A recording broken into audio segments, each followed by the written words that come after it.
All right. Hello, students. So today, we're going to be reading chapter 11 from Hatchet. All right, here we go. There were these things to do. He transferred all the eggs from the small beach into the shelter, reburying them near his sleeping area. It took all his will to keep from eating another one as he moved them. But he got it done, and when they were out of sight again, it was easier. He added wood to the fire and cleaned up the camp area. A good laugh.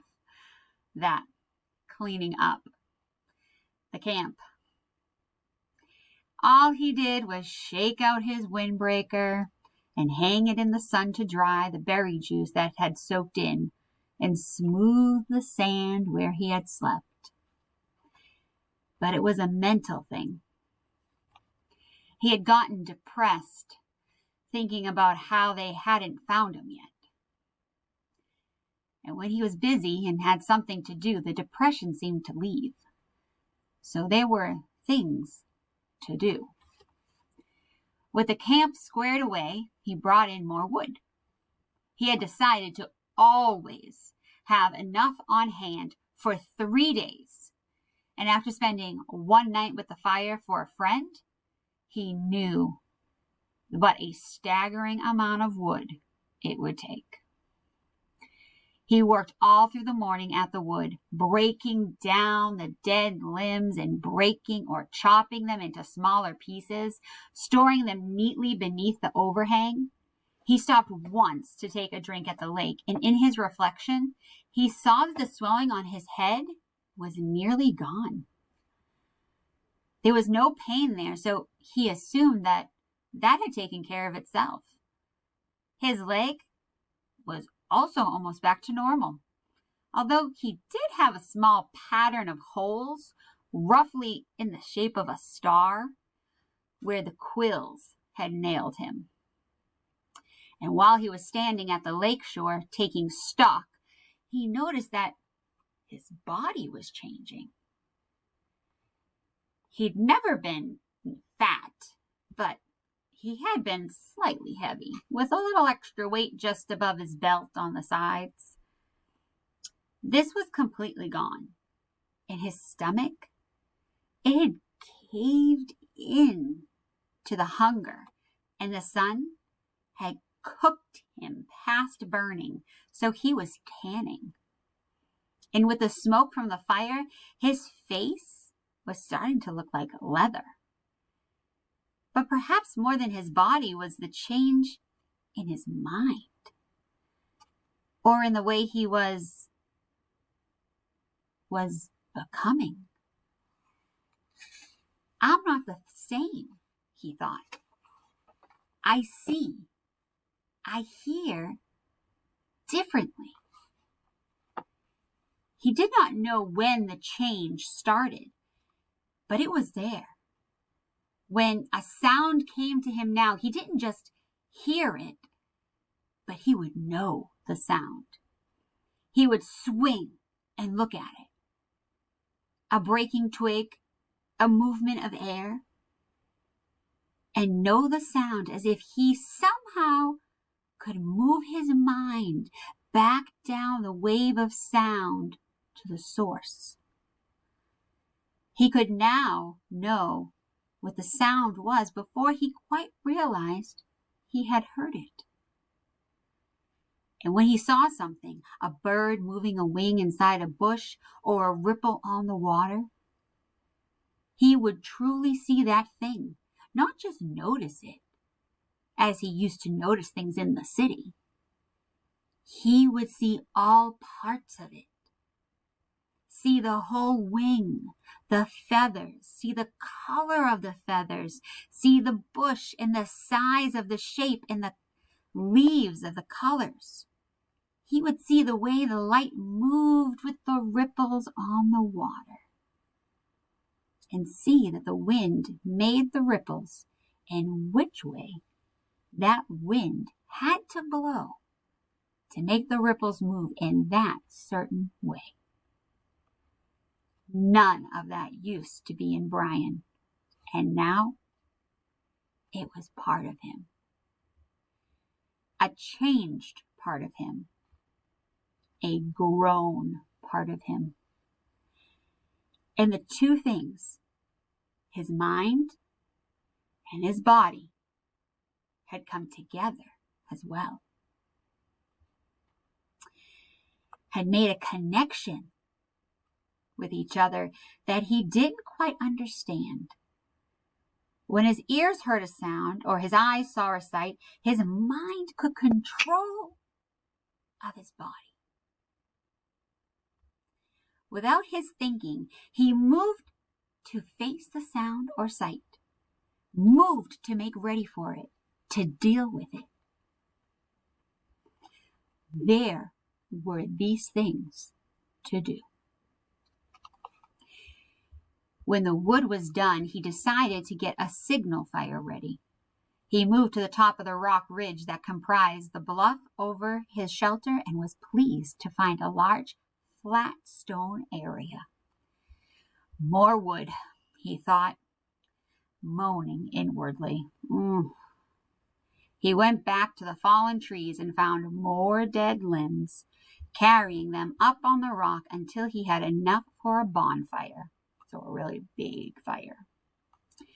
Initially, he had thought of making a signal fire every day, but he couldn't. He would never be able to keep up the wood supply. So while he was working, he decided to have the fire ready. And if he heard an engine, or even thought he heard a plane engine, he'd run up with a burning limb and set off the signal fire.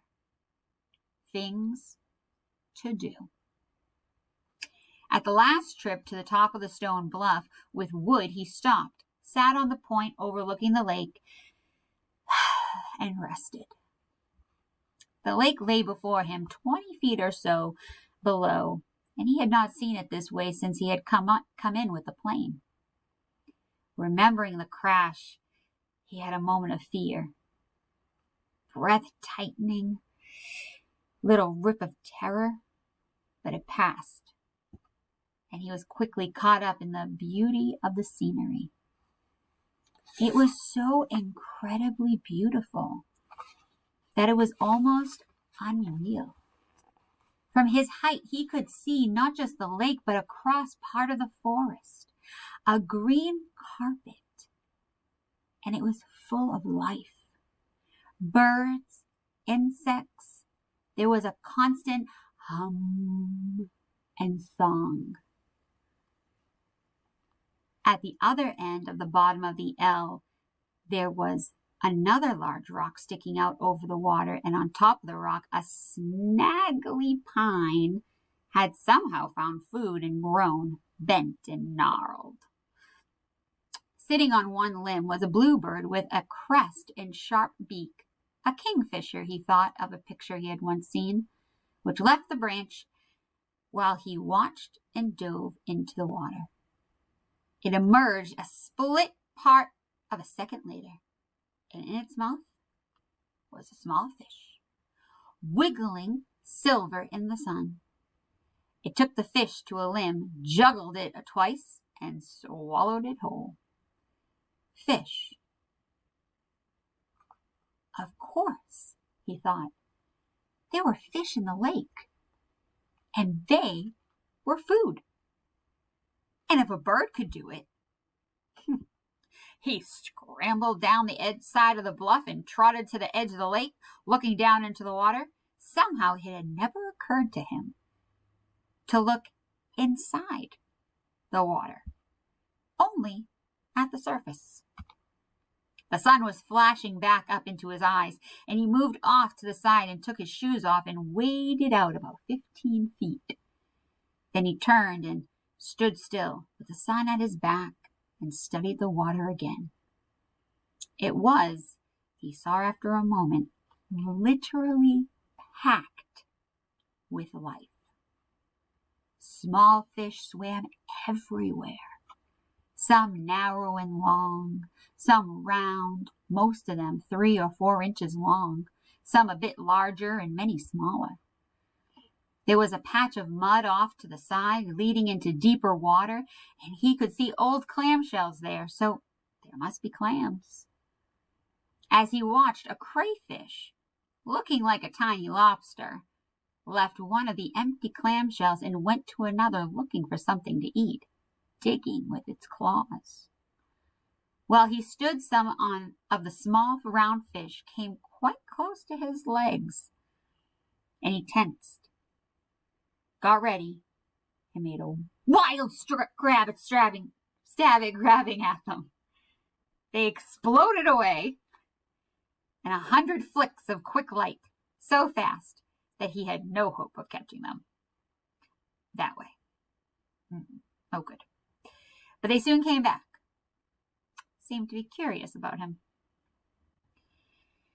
And as he walked from the water, he tried to think of a way to use that curiosity to catch them.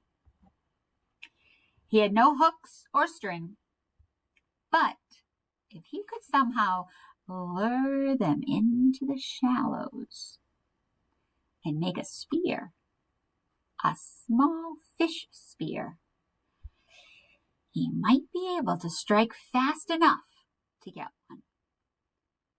He would have to find the right kind of wood, slim and straight. He had seen some willows up along the lake that might work, and he could use the hatchet to sharpen it and shape it while he was sitting by the fire tonight. And that brought up the fire, which he had to feed again. He looked at the sun and saw it was getting late in the afternoon. And when he thought of how late it was, he thought that he ought to reward all his work with another egg.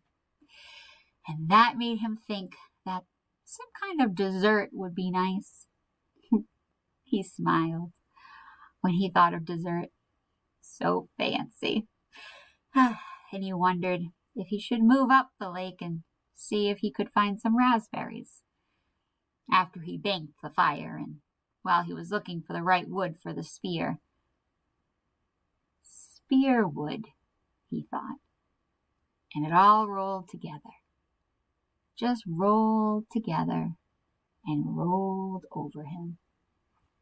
There were these things to do. That is the end of chapter 11.